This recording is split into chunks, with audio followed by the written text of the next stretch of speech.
Само пред 2-3 недели СДСМ најави дека драстично ќе реформира казнената политика и ќе ги намали казните за 50%. СДСМ вети дека нема да ја користи казнената политика заради заплашување на граѓаните и затворање на фирмите.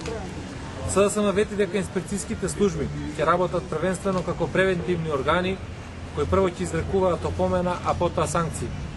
Наспроти ова, по последниве денови се почесто на адреса на СДСМ и нашите тимови на терен пристигнуваат поплаки од малостопанствениците, собственици на кафе, ресторани и мали продавници кои екзистираат од ова за драконски казни, за каква било мала неправилност во износ од илјадници евра, но и затворање на нивните објекти. Кога СДСМ ќе дојде на власт, ќе воведеме измени со кои ќе пропишеме. Прво, кога инспекцијата ќе констатира законска неправилност, ќе биде должна записнички да го констатира тоа и да му даде рок на малиот стопанственик да ја исправи конкретната грешка.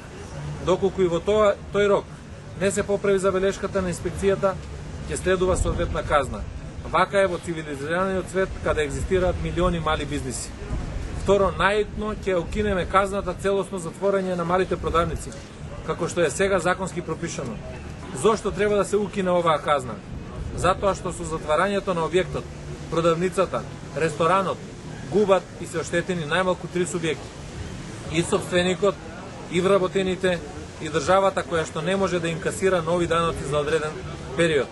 Праксата покажува дека многу дуќани, кои што се парично казнети и затворени, не може да ја платат казната заради спреченост да продолжат да работат и заработат, обично ги затвораат објектите, а нивните вработени се отпуштаат и буквално остануваат на улица.